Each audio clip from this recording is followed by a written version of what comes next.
Ah oui.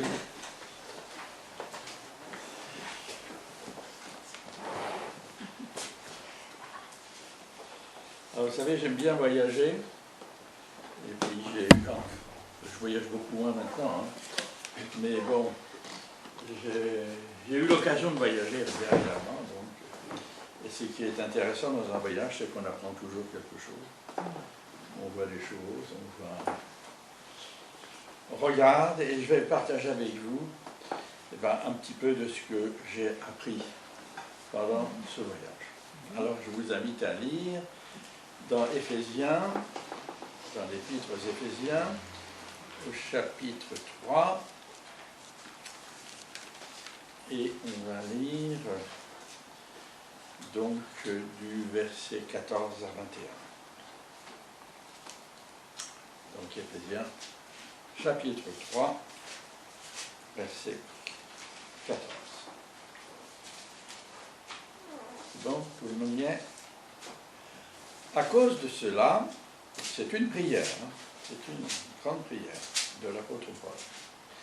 À cause de cela, je fléchis les genoux devant le Père, de qui toute famille dans les cieux, sur la terre, tire son nom, afin qu'il vous donne, selon la richesse de sa gloire, d'être puissamment fortifié par son esprit dans l'homme intérieur, en sorte que Christ habite dans vos cœurs par la foi, étant enraciné et fondé dans l'amour, que vous puissiez comprendre avec tous les saints quelle est la largeur, la longueur, la profondeur et la hauteur, et connaître l'amour de Christ qui surpasse toute connaissance, en sorte que vous soyez remplis jusqu'à toute la plénitude de Dieu. Or, à celui qui peut faire, par la puissance qui agit en nous, infiniment au-delà de tout ce que nous demandons ou pensons, à lui soit la gloire, dans l'Église en Jésus-Christ, dans toutes les générations, au siècle des siècles. Amen. Très, très belle prière de l'apôtre Paul. Le verset qui m'a interpellé, je n'ai pas la première fois que je prêche sur ce texte. Le verset qui a été interpellant, là, qui a interpellé, c'est le verset 19. Toute connaissance, en sorte que vous soyez remplis jusqu'à toute la plénitude de Dieu. Être rempli de la plénitude de Dieu, hein, c'est pas rien. C'est pas rien, et c'est intimement, j'espère, ce que nous cherchons. Être rempli de la plénitude de Dieu. Alors la plénitude, c'est quoi finalement? Le dictionnaire nous dit que c'est l'état de tout ce qui est complet dans sa force et sa beauté. C'est un état, vous voyez, de perfection.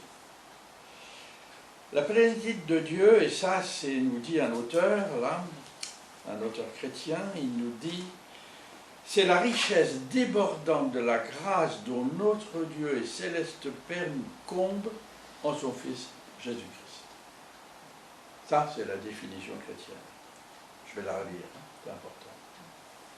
C'est la richesse débordante de la grâce dont notre Dieu et céleste Père nous comble en son Fils Jésus-Christ. Et cette plénitude, bien sûr, s'oppose au vide, s'oppose à la mort, s'oppose à tout ce qui est négatif, et elle nous transporte vers notre céleste Père. On peut lire aussi dans l'apôtre Paul, dans une autre prière, hein, qu'on trouve cette fois-ci en Philippiens, au chapitre 1, versets 9 à 11, une autre prière de l'apôtre Paul qui nous dit « Ce que je demande », il prie pour les Philippiens, puis pour l'Église, pour nous, hein, « ce que je demande dans mes prières, nous dit l'apôtre Paul, c'est que votre amour augmente de plus en plus en connaissance et en pleine intelligence pour le discernement des choses les meilleures, afin que vous soyez purs et irréprochable pour le jour de Christ, rempli du fruit de justice qui est pur en Jésus-Christ, à la gloire et à la louange de Dieu. Cette plénitude, on la désire. En tout cas, moi, je la désire. Et on désire, finalement, en déborder abondamment. On en a parlé dans nos prières déjà ce matin, en pensant à ceux qui passent devant la porte, qui sentent quelque chose de cette plénitude. Alors, pour être rempli de la plénitude de Dieu, nous avons 3 actions à faire. 3 actions à faire, car du côté de Dieu, lui, il a tout fait. Il a tout accompli en mourant sur la croix, c'est ses derniers mots. Et il nous dit, là, j'ai tout accompli. À vous, maintenant, de faire. La première action, ça va être de nous vider de nos vieilles natures. Et on va lire pour cela une petite histoire pour illustrer ce fait de se vider dans les noces de Cana, n'est-ce pas, en Jean 2. Jean 2 et versets 1 à 10. Une illustration.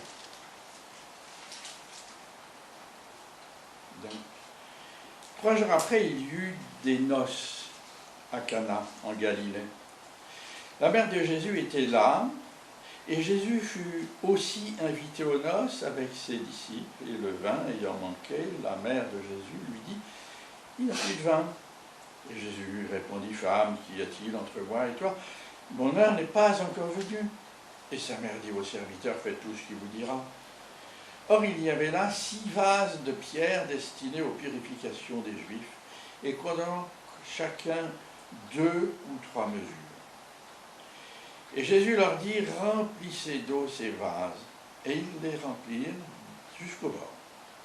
Puisez maintenant, leur dit-il, et apportez-en à l'ordonnateur du repas. Et ils lui en apportèrent. Et quand l'ordonnateur du repas eut goûté l'eau changée en vin, ne sachant d'où venait ce vin, tandis que les serviteurs qui avaient puisé l'eau le savaient bien, il appela l'époux et il lui dit, tout homme sert d'abord le bon vin, puis le moins bon après qu'on s'est enivré. Toi, tu as gardé le bon vin jusqu'à présent. Alors, on voit là dans cette scène qu'il n'y a que des grands vases, et j'en ai vu, c'est comme ça. C'est grand comme ça contient peut-être 80 litres, à peu près. Et qui, n'est-ce pas, nous voyons que pour que ces cruches qui servent aux ablutions rituelles, parce que c'était la noce, donc vous voyez, il fallait se laver les pieds, se laver les mains, sinon on ne pouvait pas entrer dans la salle de noces, participer aux noces, si on n'était pas purifié, c'est comme ça qu'on se purifiait à l'époque. Donc cette eau servait à cela, c'était à l'entrée de la maison. Donc il a fallu, pour les remplir, d'abord les vider. Il a fallu les vider, et vous voyez ce que le Seigneur nous dit à travers, si on veut être rempli, il faut se vider. C'est aussi simple que ça. Donc, il nous faut être vidé, en fait, de notre nature terrestre et pécheresse. Alors, vous savez, c'est un peu comme les bonnes terres à champignons, on ramasse des champignons, puis ça repousse le lendemain, et on recommence, et ça fait la richesse de certains. C'est comme ça, dans notre cœur et dans notre vie. Alors, où on va vider? Le seul endroit où on peut vider, c'est au pied de la croix. C'est là que le Seigneur est mort sur la croix pour tous nos péchés. C'est ce que l'apôtre Pierre nous dit en 1 Pierre 2, il nous dit, c'est Jésus-Christ qui a porté lui-même nos péchés en son corps sur le bois, afin que, mort au péché, nous vivions pour la justice. Lui, par les meurtrissures duquel vous avez été guéris. Donc, c'est là, au pied de la croix, que nous devons déposer tous ces champignons qui poussent dans notre vie si on regarde l'image. Alors il y en a 3 importants qui tout le temps poussent dans notre vie. On va regarder un peu cela. On va les traîner toute notre vie, jusqu'au bout. C'est la jalousie, c'est l'égoïsme et c'est l'orgueil. Et ces 3-là, malheureusement, ils sont attachés à notre carcasse. Et ces péchés polluent vraiment nos vies et puis nos relations, aussi bien familiales que professionnelles que dans l'Église. La jalousie, c'est un sentiment de frustration. C'est comme un venin sournois. Ça arrive quand on ne s'y attend pas, et puis ça s'introduit subrepticement dans nos relations. Et quand ça jaillit quand on se compare. On se compare, tiens, là ça, puis moi j'ai pas. Tiens, un tel sont ensemble, bah, je suis mis à l'écart. Toutes ces choses-là, ça génère finalement la jalousie. Alors quand c'est parti, c'est grave parce que cela va tourner dans notre cœur, dans notre esprit, et puis la jalousie, ça détruit. C'est un sentiment destructeur. Et si on fait attention quand on lit les 10 commandements, j'espère que vous les lisez de temps en temps, les 10 commandements. Ben, un commandement est sur la jalousie. Le 10e. Il nous dit ceci. Et c'est Dieu qui parle, Dieu le Père. Il nous dit, tu ne convoiteras pas la maison de ton prochain, tu ne convoiteras pas la femme de ton prochain, ni son esclave, ni sa servante, ni son bœuf, ni son âne, ni quoi que ce soit qui lui appartient. Vous voyez l'importance que Dieu a pour la jalousie. C'est vraiment destructeur. Alors soyons sur nos gardes et confessons ce mauvais champignon dès qu'il apparaît dans notre cœur. Deuxième, c'est l'égoïsme. Alors le dictionnaire nous dit là que c'est un attachement excessif à soi-même qui fait que l'on recherche exclusivement son plaisir et son intérêt personnel. Ça, c'est l'égoïsme. Alors c'est un péché grave aussi car dans l'Église, ce péché-là nuit à la communion fraternelle. Dans un couple, ça peut conduire à l'éclatement du couple. Et dans une équipe, il suffit qu'un seul de ses membres pratique l'égoïsme pour la paralyser, on ne peut plus rien faire. Et notre Dieu n'aime pas les égoïstes. Mais alors pas du tout. On a plein d'histoires d'égoïstes à travers la Bible. Par exemple, prenez Nabal. 1 Samuel 25. Un homme riche, à l'aise, qui refuse de nourrir la troupe de David en fuite devant Saül, alors que David auparavant l'avait protégé des brigands et des bandits. Eh bien, ce Nabal va y perdre la vie d'apoplexie, parce comme il aime bien manger, un jour il va manger trop et il va mourir d'apoplexie. Et de plus, sa femme Abigail va devenir une des épouses de David. On a un autre exemple, c'est dans le livre d'Esther. Vous voyez, le livre d'Esther, le premier ministre, Aman, qui veut éliminer Mardochée. Par jalousie et par égoïsme. Alors là, il veut l'éliminer. Il veut être le seul devant le roi. Le magnifique Aman. C'est ça qu'il veut être. Et bien, il va finir sa vie sur la potence qu'il avait fait dresser pour Mardochée. Et puis, dans l'évangile de Luc, on a un autre exemple qui est intéressant. C'est l'histoire du mauvais riche qui, lui, fait toujours bonne chère, n'est-ce pas, qui, lui, se goberge bien, et qui ne donne que des miettes au pauvre Lazare qui est devant sa porte. Et bien, le riche, à sa mort, va se retrouver en enfer, et le pauvre Lazare, lui, dans le sein d'Abraham.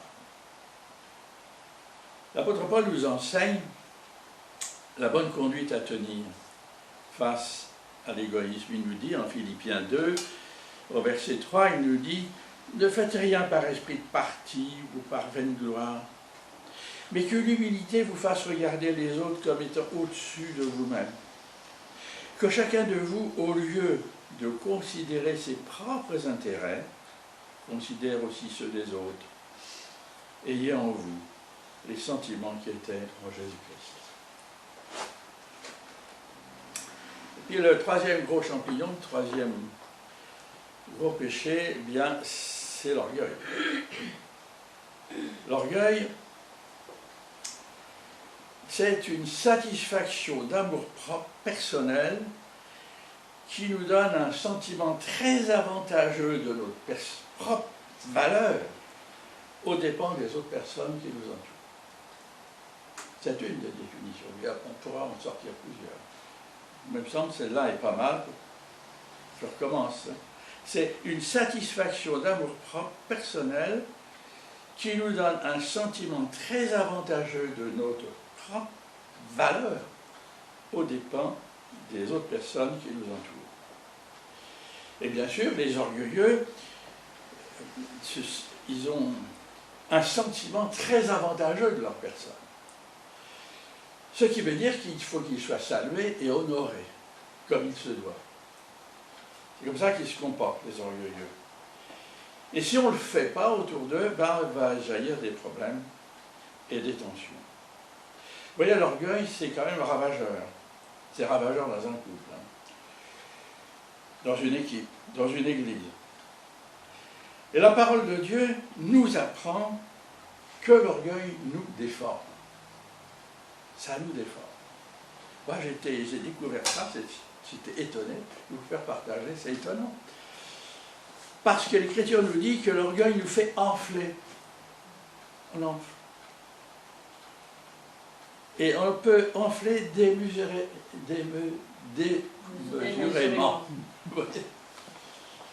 J'ai trouvé 9 versets où le terme est employé, enfler d'orgueil. Je peux vous les donner. Enfler d'orgueil. Il y en a dans Timothée, dans les Habacuc, Proverbes. On est enflé d'orgueil. Ce qui veut dire que l'orgueil nous déforme, et ça se voit de tous ceux qui nous entourent. Ça se voit. Et notre Céleste Père n'aime pas les orgueilleux. Alors pas du tout. L'apôtre Pierre nous dit, n'est-ce pas, dans sa première épître, il dit que Dieu résiste aux orgueilleux, mais il fait grâce aux âmes. Et souvent on prie, puis il n'y a rien qui se passe. Attention de penser aux obstacles qu'il peut y avoir. Alors on voit que c'est de tous ces mauvais sentiments qu'il faut nous vider. La deuxième action, une fois qu'on se vide, parce que ça va être constant, on va se vider constamment, c'est comme ça, eh bien c'est de nous remplir. Et nous remplir de quoi? De la connaissance de notre Seigneur. De la connaissance de notre Seigneur. C'est ce que moi j'essaye de vous rappeler à chaque fois que je peux prêcher. Remplissez-vous de la connaissance du Seigneur. Il n'y a que ça qui est valable comme connaissance. C'est essentiel. Voyez, on va lire une histoire, encore une histoire. L'histoire des 10 lépreux, on la trouve en Luc 17.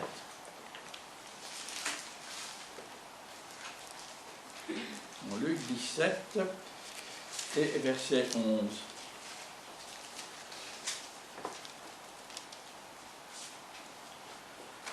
Alors, ces versets nous disent, Jésus se rendant à Jérusalem, passait entre la Samarie et la Galilée, et comme il entrait dans un village, 10 lépreux vinrent à sa rencontre. Se tenant à distance, ils élevèrent la voix et dirent, Jésus, Maître, aie pitié de nous. Dès qu'il les eut vus, il leur dit, allez vous montrer au sacrificateur. Et pendant qu'ils y allaient, il arriva qu'ils furent guéris. L'un d'eux, se voyant guéri, revint sur ses pas, glorifiant Dieu à haute voix. Il tomba sur sa face aux pieds de Jésus et lui rendit grâce. C'était un Samaritain. Et Jésus, prenant la parole, dit, Les 10 n'ont-ils pas été guéris? Et les 9 autres, où sont-ils? Ne s'est-il trouvé que cet étranger pour revenir et donner gloire à Dieu? Puis il lui dit, lève-toi, va, ta foi t'a sauvé. Vous voyez, l'histoire, elle est simple. Hein? Elle met en scène 10 lépreux qui rencontrent Jésus et qui lui disent tous les 10, Jésus maître, aie pitié de nous. Ça voulait dire, va guéris-nous si tu le veux. Et Jésus ne va pas les guérir tout de suite, n'est-ce pas? Il va éprouver leur foi en les envoyant se montrer aux sacrificateurs selon le rituel de l'époque. Et c'est en chemin, n'est-ce pas, en allant vers les sacrificateurs, qu'ils vont être guéris. Et là, un seul lépreux guéri va revenir vers Jésus pour lui manifester de la reconnaissance et le connaître en le glorifiant, le voir, d'un œil nouveau, le rencontrer, vous voyez. Et le Seigneur va lui dire, les 10 n'ont-ils pas été guéris? Et les 9 autres, où sont-ils? Souvent, c'est malheureusement ce que nous faisons.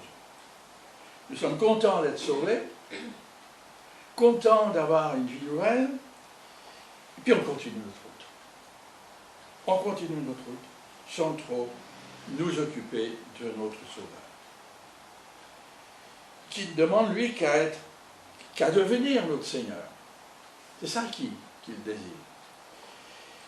Et pour être connu intimement de nous, eh bien, nous restons qu'au Sauveur. Puis on trouve que notre vie chrétienne n'avance pas, qu'on patine, parce qu'on ne prend pas le temps de passer du temps avec notre Seigneur pour le connaître, afin qu'il devienne notre Seigneur. La troisième action découle de celle-là, de la deuxième, c'est qu'au fur et à mesure que nous connaissons plus intimement notre Sauveur, notre Seigneur, n'est-ce pas, nous allons avoir de la joie à lui obéir. Nous allons avoir de la joie à lui être agréable. Alors on va dire une autre histoire encore, une histoire que vous connaissez, hein. C'est l'histoire de la pêche miraculeuse, c'est en Jean 21. Vous voyez, Jean 21, les versets 1 à 8.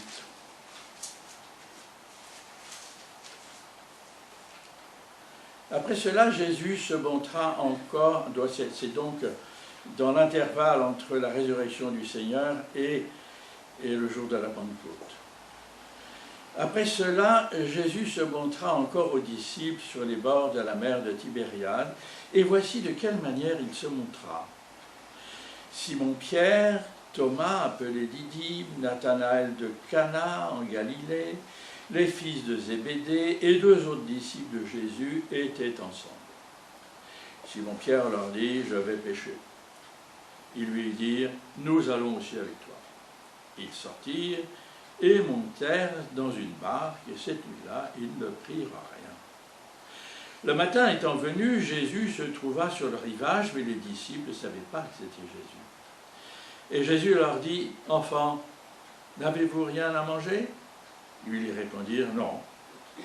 Il leur dit, jetez le filet du côté droit de la barque, et vous trouverez. Ils le jetèrent donc, et ils ne pouvaient plus le retirer, à cause de la grande quantité de poissons. Alors le disciple que Jésus aimait dit à Pierre, c'est le Seigneur. Et Pierre, dès qu'il eut entendu que c'était le Seigneur, mit son vêtement et sa ceinture, car il était nu, et se jeta dans la mer. Les autres disciples vinrent avec la barque, tirant le filet plein de poissons, car il n'était éloigné de terre que d'environ 200 coudées. Vous voyez, la scène nous montre 7 disciples. 7 disciples du Seigneur. Ils sont au bout du rouleau. Hein. Ils sont au bout du rouleau. Ils n'ont plus le moral. Ils ont passé 3 ans avec le maître, puis rien n'a marché. Il est mort. On dit bien qu'il est ressuscité. Ils sont revenus chez eux. Ils sont désœuvrés, désabusés, déçus. Il faut nourrir la famille, donc on va à la pêche. Comme ça qu'ils sont. Ils vont à la pêche et ils vont pêcher toute la nuit et ils prennent rien. Et au matin, au retour, il y a un homme sur la rive qui leur dit de jeter le filet du côté droit du bateau en leur disant « Vous trouverez ». Important, ces deux mots. « Vous trouverez ». Très important. Ils obéissent. Fatigués, pas dormi de la nuit, oui, ils obéissent. Et ils vont faire une grosse prise, comme jamais ils ne l'ont fait de toute leur carrière de pêcheur. Alors là, une pêche, c'est pour ça qu'on l'appelle miraculeuse, une pêche miraculeuse. Jamais pêché autant. Alors ils comprennent que l'homme qui est là sur la rive, c'est le Seigneur. Alors là, le cœur bondit dans leur cœur, au point que même Pierre, qui lui a un compte à régler avec le Seigneur, parce qu'il l'a renié 3 fois, il saute à l'eau et il nage pour aller plus vite que les autres vers le Seigneur, pour être le premier vers le Seigneur. Vous voyez? Et puis les autres viennent ensuite avec le bateau et le filet qui ne sauront pas. Puis le Seigneur les accueille avec amour. Et tous lui sont reconnaissants. Mais dans cette expérience, vous voyez, qui renoue le lien entre le Seigneur et eux, après tout ce qui s'est passé, vous voyez, à Jérusalem, avec la crucifixion, la résurrection, vous voyez, tout ça, ils renouent là avec le Seigneur. Et ce jour-là, ils deviennent disciples. C'est ce jour-là qu'ils sont devenus disciples. Ils ont appris quelque chose d'important, obéir à la parole. C'est le plus important de ce qu'ils pouvaient apprendre. Ils ont obéi à la parole. Vous trouverez là, dans la parole, vous trouverez là tout ce que vous avez besoin pour vous.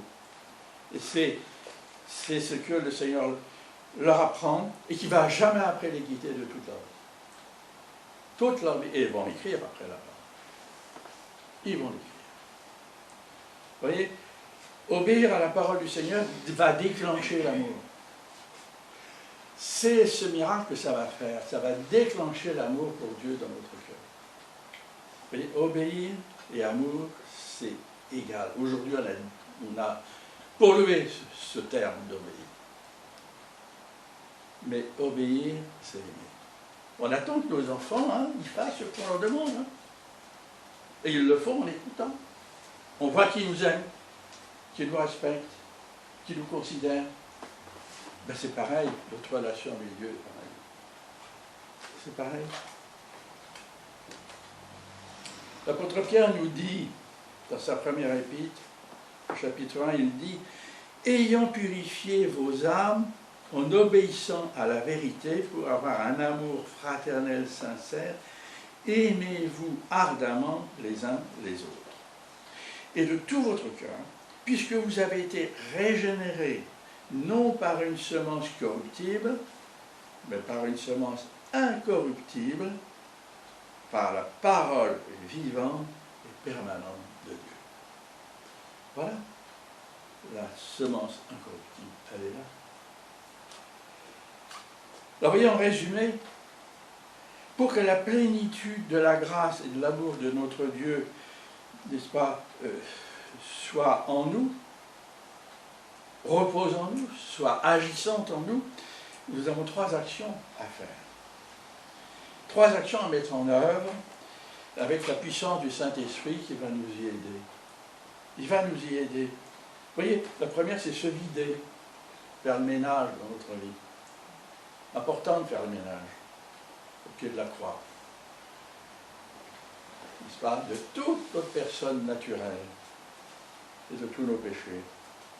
Deuxièmement, connaître toujours plus la personne merveilleuse de notre Seigneur qui va remplir notre cœur jusqu'à ce qu'on déborde d'amour et de l'amour de Dieu. Et croyez-moi, ceux de la rue vont le voir. Ils vont le voir. Puis troisièmement, obéir à la parole de notre Dieu. Pour obéir, pour la connaître, il faut la lire. Hein. Puis pour la vivre au quotidien, il faut la vivre au quotidien. Ainsi, on va faire les œuvres, une promesse, les œuvres que notre Dieu a préparées de toute éternité pour nous, afin que nous le glorifions, et que notre vie soit transportée dans son plan à lui, et plus au ras de la terre comme nous, on veut la vivre. Il y a un autre plan pour nous. Et ce plan-là, il existe, et notre Dieu veut nous le donner. Alors la grande question pour chacun de nous, c'est qu'est-ce que le Seigneur veut pour moi? Qu'est-ce qu'il veut pour moi? On l'a lu en Éphésiens 3, 17. Ce qu'il veut, c'est habiter dans notre cœur. C'est ça qu'il veut. Il veut habiter dans notre cœur. Et le but de la plénitude, c'est, nous dit l'apôtre Paul, que nous soyons enracinés et fondés en Jésus-Christ. Vous voyez, qu'on plonge les racines de notre vie là, dans notre Seigneur. Et que nous vivions, n'est-ce pas, une vie active, notre vie courante qui va exprimer l'amour de notre Seigneur, afin qu'on comprenne avec notre intelligence, voyez, hein, et notre cœur les dimensions de l'amour de notre Seigneur. Et là, on en a pour toute notre vie, à découvrir ces dimensions de l'amour de notre Seigneur. Et là, on est entraîné, là, dans les chemins de Dieu. Là, on n'est plus sur terre, même si on a toujours les pieds, mais on a le cœur et l'esprit avec le Seigneur. Et on va découvrir ce que c'est que la largeur de l'amour de notre Dieu. On va apprendre que le Seigneur, il aime tous les hommes, toutes les femmes, quelle que soit leur origine, quel que soit ce qu'ils ont vécu. Il les accueille tous, il les aime tous. Sa croix, sa mort sur la croix est pour tous. On va découvrir que la longueur veut dire que notre Seigneur nous a cherchés dès notre naissance. Et il a attendu patiemment que nous soyons prêts à ouvrir nos cœurs pour lui laisser la place qui lui revient. Et il nous accueille dans ses bras tout de suite tellement il nous aime. Et il va chercher de la même manière tous ceux qui sont autour de nous, tous ceux qu'il va mettre sur notre chemin, il va les chercher de la même manière. La profondeur, elle nous parle de l'amour de notre Seigneur qui a été nous chercher au plus profond de nos vies difficiles et parfois ratées, et parfois malheureuses, et parfois perdues. Il a été nous chercher jusque-là, n'est-ce pas? Et il est mort sur la croix pour nous libérer des chaînes qui nous retenaient captifs du péché, parce que c'était toujours le péché qui les avait entraînés dans le fond. Et là, il est mort sur la croix pour nous libérer de ces chaînes, parce qu'il nous aime, et parce qu'on est précieux pour lui.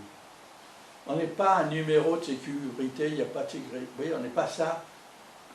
Il nous connaît par notre nom, il connaît toute notre vie, on est important pour lui, très important pour lui, et il aime tous les hommes et les femmes de la même manière. Et puis la hauteur, elle nous parle de l'amour de notre Seigneur, qui nous dit que notre Dieu veut nous élever jusqu'à lui.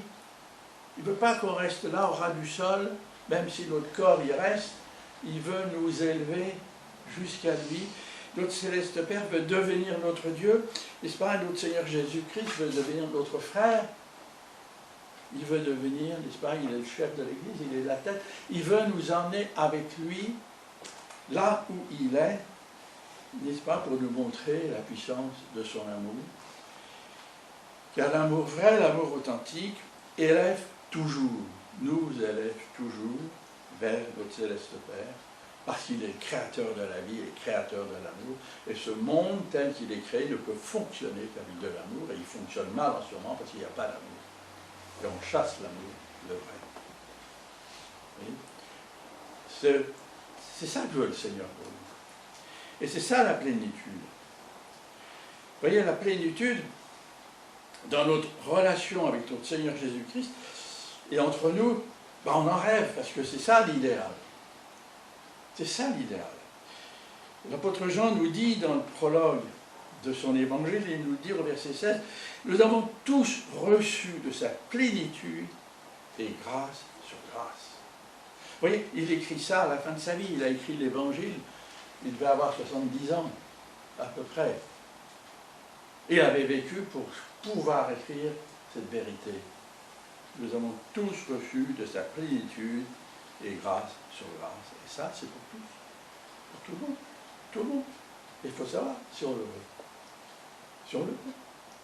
Si on le veut, on va l'avoir. Tout simplement. Si on le veut, ben, le Seigneur va nous le donner. Moi, je ne sais pas ce que vous décidez là.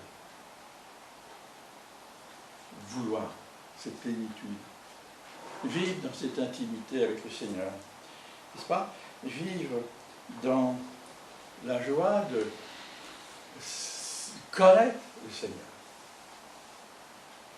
De changer de braquet dans notre vie, vous voyez, de changer de niveau de vie. Entrer dans son niveau à lui. Moi, j'espère que vous le voulez. Hein? Vous le voulez? Ah oui. Hein? Alors, on va pouvoir prier pour ça. Qu'on rentre dans cette dimension de vie avec le Seigneur. Vous voyez, en Hébreux 10, il y a un verset qui nous dit « Nous avons un souverain sacrificateur ». Donc, c'est le Seigneur. Hein, établi sur la maison de Dieu. Alors, approchons-nous donc avec un cœur sincère, dans la plénitude de la foi, les cœurs purifiés d'une mauvaise conscience et le corps lavé d'une eau pure. Moi, je vous propose que c'est notre moment à chacun pour nous avancer vers notre Seigneur. Qu'on fasse silence un moment, puis chacun prie dans son cœur pour recevoir cette plénitude que le Seigneur veut nous donner.